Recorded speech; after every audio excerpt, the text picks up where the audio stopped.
Alors donc voilà la Jeep Willys, je suis arrivé donc hier soir de nuit, j'avais pas tout vu, le propriétaire m'a dit ouais il n'y a pas de problème, elle est en super état, c'est une vraie Jeep Willys et tout, on a juste mis un moteur de Toyota Hilux dessus, alors ouais elle est belle, franchement j'ai rien à dire, mais la mauvaise surprise, pour ceux qui s'y connaissent ils vont comprendre tout de suite,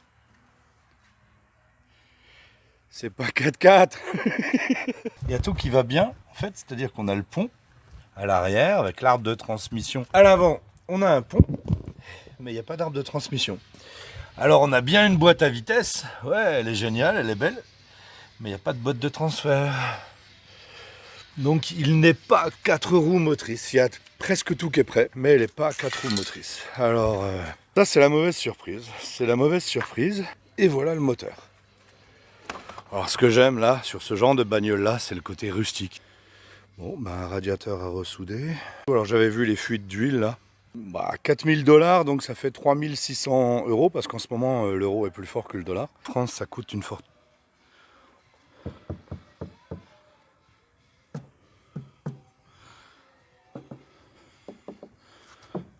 Oh punaise. C'est de la fibre de verre. Ah, pas ça. Ça c'est du métal. Métal. C'est de la fibre de verre. Oh non, c'est de la fibre de verre. Alors, ah ouais, je comprends mieux. Oh. Métal. Bon, bah ça c'est une bonne surprise. Ça c'est métal. Alors ça c'est une bonne surprise. Pourquoi vous allez me dire? Ma fibre de verre égale légèreté, égale bonne consommation, égale réparation plus rapide. Ils pensent changer la couleur, je sais pas. Moi j'aime bien le kaki ou le gris, un gris ou un marron. Marron un peu cuivré. Ça c'est la gueule que j'aime. Pour moi ça c'est la Willys. Ah ouais, ça c'est la Willys. J'en rêve depuis que je suis gosse de cette bagnole. Avec ce Jeep là je vais pouvoir faire des belles petites vidéos. Vous montrer les petits coins un peu reculés, un peu secrets, quand je l'aurais fait transformer en 4 roues motrices. Oh, je suis claqué les amis, je vais dormir dans un vrai lit, là, cette nuit dans le hamac, avec juste à côté de la route, ça passait dans tous les sens, les moustiques et tout ce que tu veux. Je suis un peu crevé. Ouais, je sais pas ce que vous en pensez, hein. Mais je crois pas au karma dans le sens, on était la réincarnation de Napoléon, machin truc. Je pense qu'on fait partie d'une famille d'âmes au niveau un peu spirituel. Mais je pense que c'est surtout en fait lié à notre ADN, à ce qu'on a dans les gènes, dans nos ADN, lié à nos parents, grands-parents. Je vous parle de ça parce que moi, ce Jeep, j'en rêve depuis que je suis gosse. Cette époque-là, ça me fait littéralement planer. Même la musique, tout. Andrew Sisser, Otis Redding, Ray Charles, waouh. Et donc, je me dis que j'ai un aïeux qui a dû, putain, mais qu'est-ce qu'il a dû s'éclater à cette époque-là pour que ça ressorte sur moi comme ça. J'adore cette époque-là. J'adore tout ce qui est de ce milieu-là. Allez, je vais faire les réparations de ma Jeep donc. Comme vous l'avez vu, hein. Donc radiateur, faire la vidange, hein. Baisser ce fichu fauteuil là. Regardez si tout va bien, les roulements et compagnie. De façon à fiabiliser pour les prochaines sorties. Lorsqu'on ira visiter ou que je vous montrerai des trucs de survie.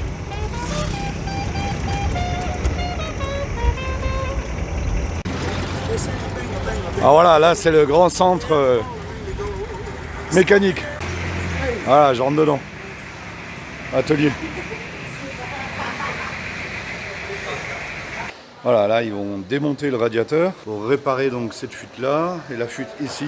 Je leur ai demandé qu'ils en profitent pour nettoyer un petit coup le radiateur, me foutre un coup de pression parce qu'avec la descente qu'on a fait là en montagne là, avec toute la poussière, ben, le radiateur est bien pris. Puis ici il y a des tonnes de poussière. Mécanicien de folie. Et donc il va demander les clés et donc il prend des outils. Oui, ça y est. Perception des outils. Et il va tout démonter. Voilà, ça y est, il a déjà démonté la durite, ça part. Alors ici, les salariés, ça coûte rien, donc ils peuvent être à 4 autour. Ça posera aucun problème. Donc à 4, ils ont démonté ça. Vous allez voir, hein, je vous jure, c'est incroyable. La vitesse à laquelle ils vont aller. Alors les mécanos, ils seraient fous là. Ah, ça cherche. Allez, ça va chercher des clés, ça revient, ça démonte, ça se speed. Best mécano, mécanique. Yeah. Voilà, et là, vous allez voir. Ah, ça va aller super vite.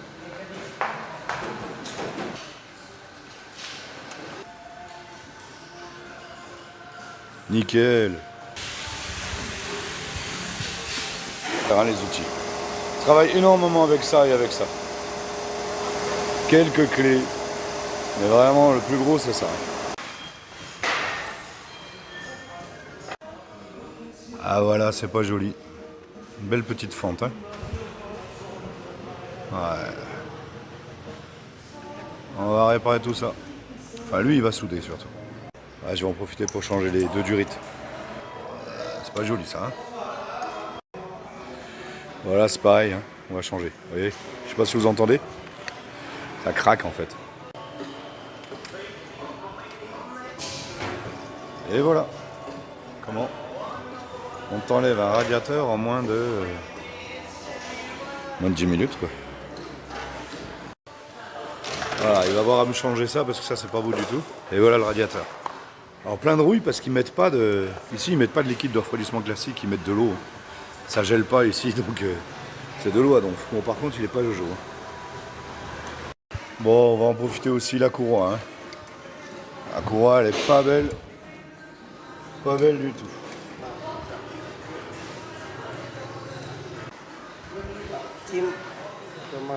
Oh.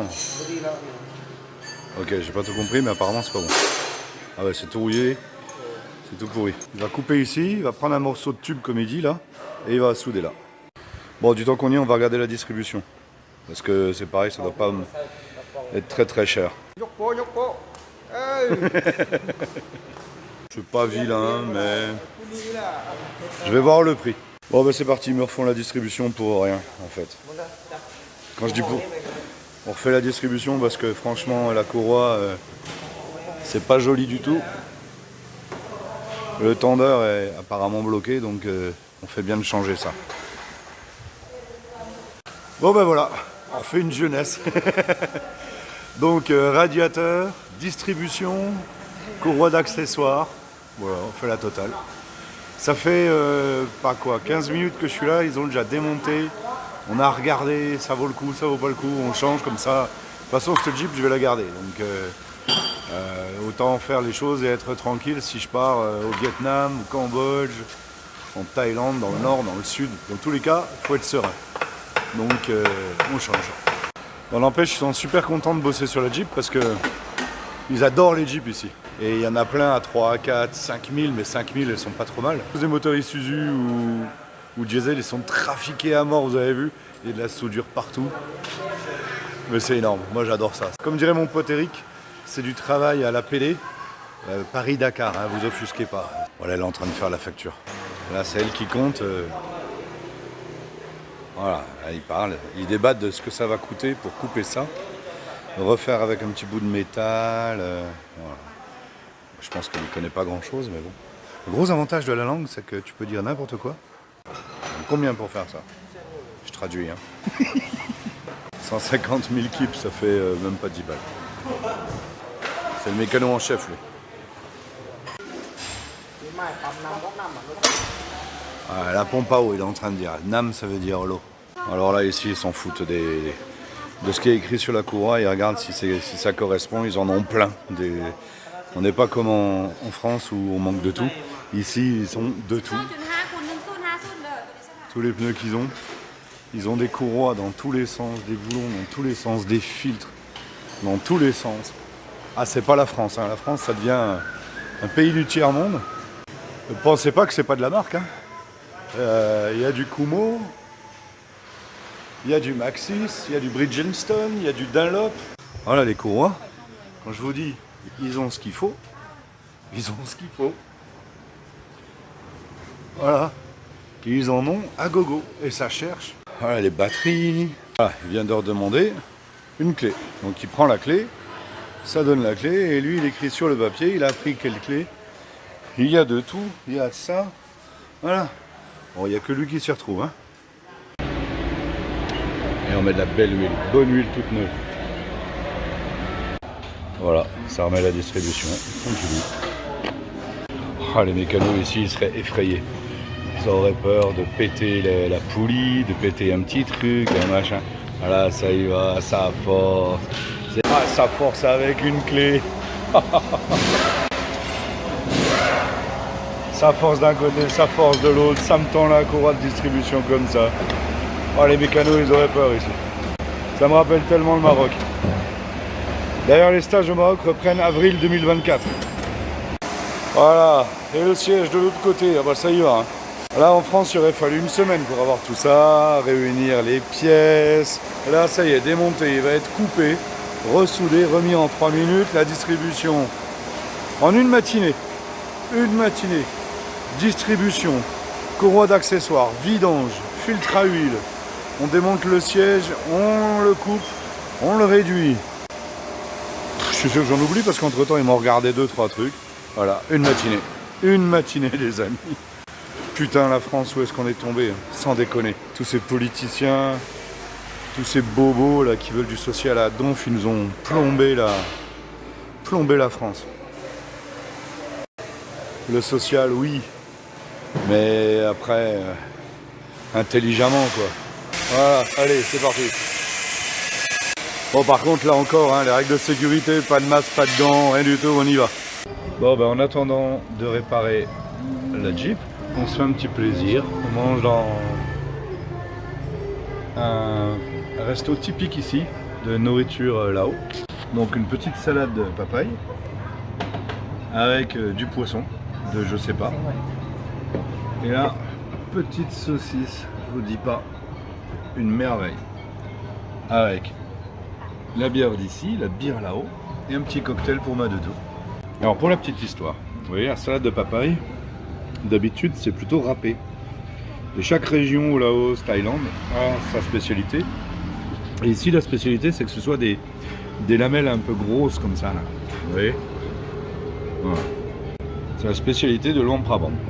Et c'est légèrement sucré par rapport à d'autres endroits. Et alors en Thaïlande c'est carrément sucré. Alors moi je demande pas piquant, parce que dans le mortier il reste toujours du piment, ce qui fait que ça pique toujours un peu.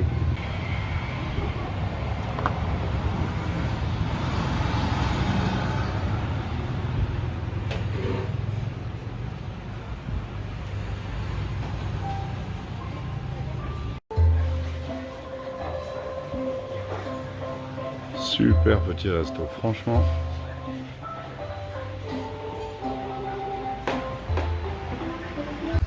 Oh, l'inspection du travail, elle serait folle là aussi. Hein. La prise électrique, le 220, les vas-y, je te balance de l'eau pour refroidir tout ça. Bon, déjà au moins je serai à la bonne hauteur. Et le radiateur donc arrive, enfin. Bon, alors j'ai gardé ça. Ça c'est la courroie de distribution. Parce que regardez là. Vous voyez? La résilience. Quand on n'a rien, on trouve des solutions. La solution, c'est que pour éviter les vibrations, donc je vais faire la même chose ici, là. Voilà. Vous voyez, ici, là. Pour éviter la vibration, bling, bling, bling, bling, bling, ben on met de la courroie ici. J'adore. J'adore la résilience. Quand t'as rien, ça te pousse à trouver des solutions. Comment une courroie de distribution devient un caoutchouc anti-vibration. C'est génial. Surtout qu'ici, comme il n'y a que des pistes, il faut éviter que ça vibre et que métal contre métal, ça va s'user, ça va taper, ça va se casser. Ben là, on met un petit bout de courroie. On met un bout de courroie et c'est fini. Donc là, je vais en rajouter parce que c'est en train de s'user bien. Vive la résilience.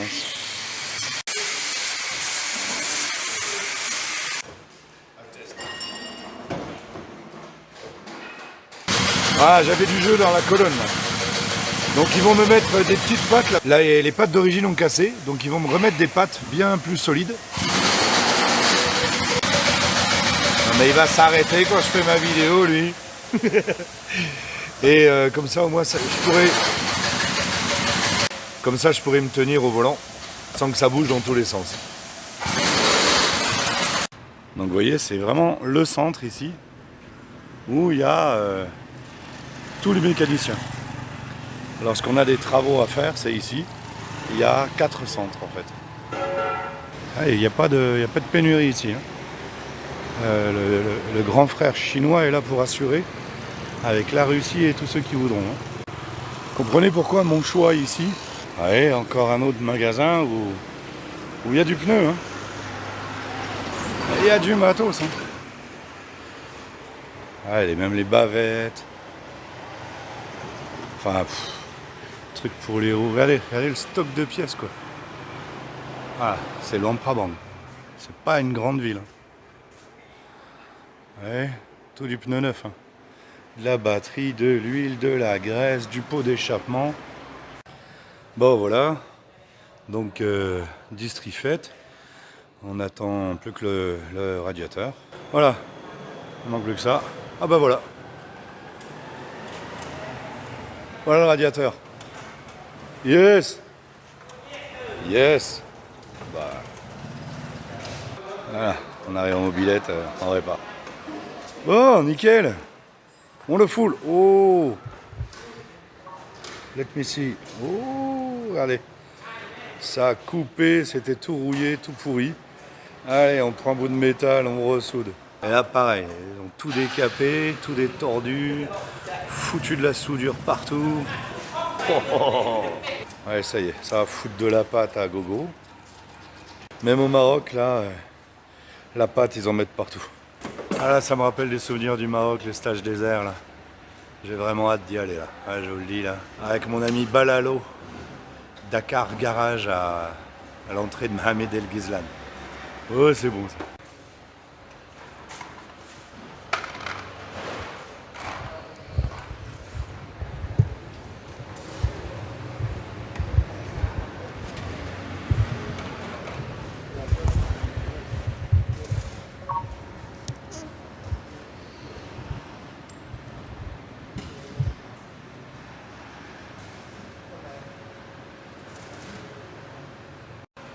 Ouais, ça soude à côté du réservoir. Réservoir gasoil, il est là. Et allez, je soude. Ah voilà, ça bouge plus, je pourrais m'accrocher là. Ah, tiens, là, et... Ah, moi, si je serre comme un abruti comme ça, la vis elle pète. Le nombre de vis que j'ai foiré comme ça, laisse tomber quoi. Allez, ça y est, ça met le radiateur.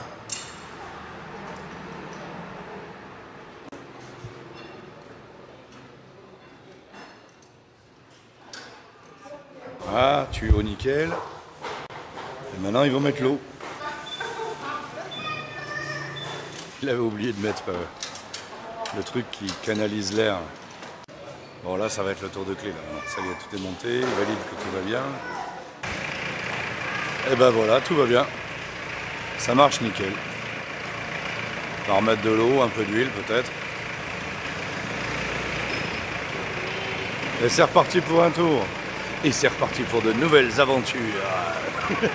Bon, je vais prendre ma facture. Ah, ça calcule, ça calcule. Ça fait 90 balles hein, pour avoir changé. Démonter le radiateur, changer les durites, changer l'huile, changer le filtre à huile. Voilà, 90 balles, une journée, 3 gars sur la voiture. Vous vous rendez compte? Bon voilà, elle me fait une dernière petite ristourne. Ah, je vous ai pas montré ma boîte à gants. C'est un petit panier en bambou. Il n'y a pas de boîte à gants. Donc j'ai mis ça. Ça c'était balancé donc par les avions américains. Des mines antipersonnelles. Les gamins pensaient que c'était des balles. Et ils touchaient ça. Et dans le meilleur des cas, ben, ils étaient amputés de quelque chose. Et dans le pire des cas, ben, il y avait une mère qui pleurait son gamin.